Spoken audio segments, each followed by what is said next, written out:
What's up, Ragin Nation? How's it going? This is Alex. You're watching the Ragin Ronin review. Got a review for you. I checked out The Gentleman, and The Gentleman is the latest film from director Guy Ritchie. It's also his return back to the London gangster film genre. And I really loved his first two films, Lock, Stock, and Two Smoking Barrels and Snatch. I consider them classics. I thought they were really, really great. Outstanding films. Really enjoyed them. In fact, I had a hard time deciding which I liked more. At the end of it all, I decided that I like Snatch more. They're both great. Afterwards, I really didn't care much for a lot of his other films after that. For example, I thought Revolver was terrible. I thought Rock and Rolla was okay at best, but still forgettable. I enjoyed Sherlock Holmes. I really did. But I didn't feel the need to revisit again. I also didn't even check out the sequel. I didn't feel excited enough to check out the sequel. I heard Aladdin was good, but I didn't check out King Arthur. I heard it wasn't good. But anyways, so there's a Gentleman, and I'm really excited after watching the trailer because it's his return back to the London gangster genre. It stars a really solid cast. It's got Charlie Hunnam, Henry Golding, Matthew McConaughey, Hugh Grant, as well as, who else is there? Colin Farrell. I mean, I haven't seen him in a long time.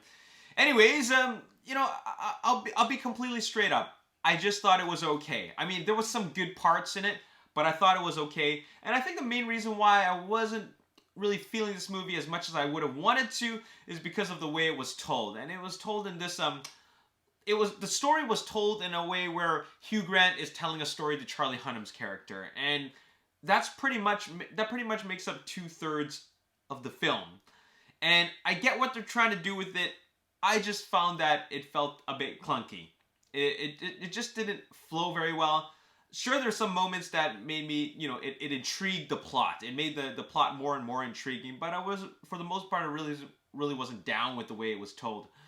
It just kind of went back and forth, and it went back to Hugh Grant and Charlie Hunnam, and then you get a bits of comedy, then it gets serious again, then you get the comedy, and it just kind of goes all over the place. Now, obviously this was intentional, Guy Ritchie's style of direction, and did he write it? I think he's the writer as well. He's the writer, along with, let's see who else was writing it.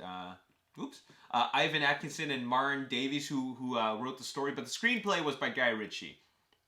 In any case, that, in my opinion, affected the flow of it. I do like the final act of the film, the third act, where it kind of just pulls everything together and then everything just all makes sense. I feel like you really have to follow everything really, really closely.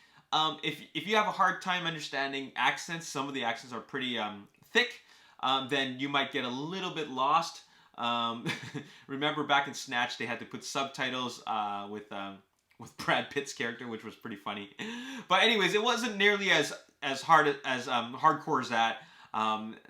This was still very, it had some good moments. I mean, I really like the characters that the actors play. Like Henry Golding is great as the gangster. Then Colin Farrell, what a unexpected surprise. Like he's got a very interesting role in this character. He's like the leader or the coach of a boxing gym, and they, I didn't expect to see what his his students do. Like I thought that was a very interesting dynamic about his character and the people that follow him. And Matthew McConaughey is great. He's very, very evil. Charlie Hunnam, I like that he plays. I feel that he plays a very strong role in this. He plays the role very, very well. And then I just like where it all leads to. But I still think that this film is a bit forgettable to me. Like it just really do very much for me. I didn't walk out of the theater feeling like, oh, that was definitely, on the same level as Snatch and Lock, Stock, and Two Smoking Barrels. It's not even the same league as those two films. I think it just, like, that was peak Guy Ritchie, and then they can't seem to replicate that. So, check it out if you're a huge Guy Ritchie fan and you really want to see his return back to the London gangster genre. But it is I think a lot of people will like it more than I did. I think my expectations were a bit too high, but also at the same time, I had different expectations. So that's how I felt about that. The funny thing is that Lock, Stock, and Two Smoking Barrels is not even a linear film either. But at the time, it just felt very... it felt very different and unique and very special because I think it came out at a time where it came out after Pulp Fiction, and they called it like the British Pulp Fiction or something like that. So it worked for me, but it was just really brilliant. But in any case, this one, it has its moments. It kind of ties everything all together near the final act, which is the part that I like the most. But it just felt very, very clunky and didn't flow very good at the first two acts. But in any case, it still had some very interesting developments. I'm going to give it a 6 out of 10. All right, 6 out of 10. I'm very confident with that score. That's what I'm going to give it. As always, if you enjoyed this review, you want to see more, make sure you hit the like button, subscribe to the YouTube channel, like me on Facebook, The Ragin Nation. Also follow me on Twitter, Ragin Nation. My name is Alex. Thanks for watching. See you next time. Peace.